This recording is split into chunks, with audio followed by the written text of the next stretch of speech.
Olá, bom dia.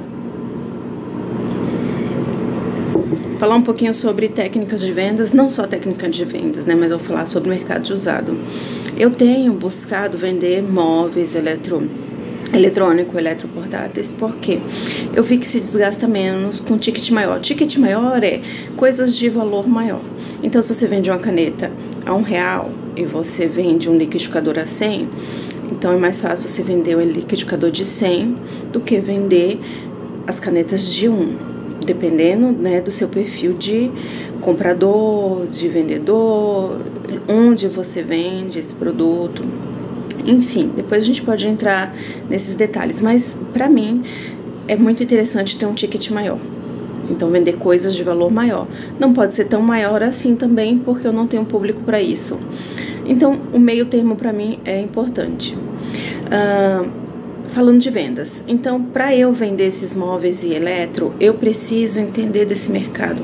Então, eu tenho estudado, tenho assistido muita coisa sobre decoração, sobre, enfim, vendas nesse setor. Não técnicas de vendas, mas saber um pouquinho como funciona a decoração de uma casa, a pessoa que compra um móvel, como funciona. Eu tenho percebido, claro, mesmo pra gente que vende usado, que as pessoas não querem ter qualquer coisa em casa. A gente quer ter o melhor, independente de onde a gente more. Então isso tem que ser levado em conta. Outra coisa que precisa ser levada em conta são os gostos, né, dos moradores da casa, para a gente poder orientar essas pessoas. Porque se a casa é pequena, e geralmente as casas são pequenas ou apartamentos, então para você mobiliar uma casa dessa, você precisa ter uma estratégia. Você não pode ficar colocando qualquer coisa, enfiando coisas que vai sobrecarregar o espaço e você vai acabar se estressando, a família não vai ficar bem. Eu sou uma adepta do minimalismo. Eu acho que hoje eu aprendi, claro, não é uma coisa que veio sempre comigo, mas quanto menos coisas você tem, melhor. Porque você consegue conservar a limpeza dessas coisas, você consegue aproveitar bem o seu espaço, não gera estresse. A casa muito cheia, se você não tem tempo para fazer manutenção, para cuidar e tal, gera estresse, então acaba se tornando uma briga na casa.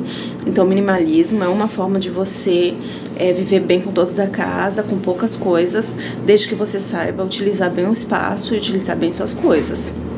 É como se fosse um estilo de vida, né? Mas enfim, vamos lá.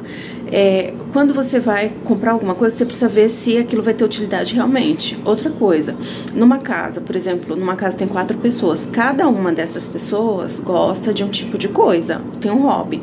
E aquele hobby vai influenciar na compra dessas pessoas. Eu, por exemplo, eu leio muito, eu gosto muito de livros. Então, na minha casa tem que ter um espaço para livros, porque eu posso ter um guarda-roupa pequeno com pouca roupa, mas os meus livros não vão sair da minha casa, então preciso de um espaço para eles. A minha filha gosta de pintura, então na minha casa tem que ter um espaço para colocar as tintas, os lápis, os cadernos, e é muito material. Então pensa, uma casa só.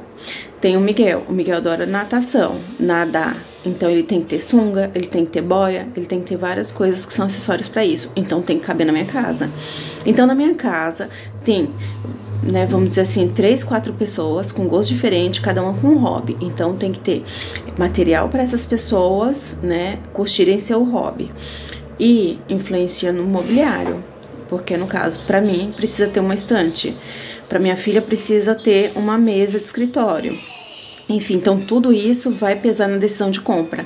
Então, quando a gente compra um móvel ou um eletro, qualquer coisa que seja, para colocar na nossa casa, a gente tem que levar em conta como é o gosto dessa família, o tamanho da nossa casa, e a gente precisa criar algumas, vamos dizer assim, umas rotinas. Então, não posso sair comprando qualquer coisa.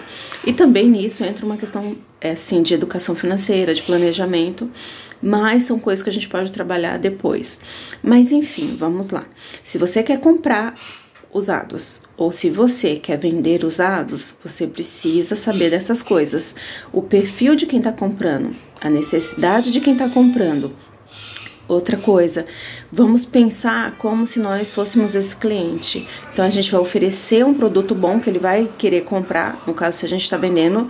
E se a pessoa, vamos supor que nós estejamos comprando. Quando você compra uma coisa, você não pode comprar por impulso. Você tem que comprar pensando na necessidade. Principalmente quando são coisas maiores, como móveis, portáteis, eletrônicos, enfim. Mas tudo isso precisa ser levado em conta. Você não pode sair por aí comprando qualquer coisa, como você também não pode sair por aí vendendo qualquer coisa. Se você trabalha com vendas, principalmente coisas usadas, você precisa ter cuidado, porque senão você fica com um monte de coisa em estoque que não vende. Então você precisa saber quem é seu público-alvo e qual a necessidade que ele tem daquelas coisas. Um beijo pra vocês, bom dia, e as dicas vão continuar em um outro vídeo.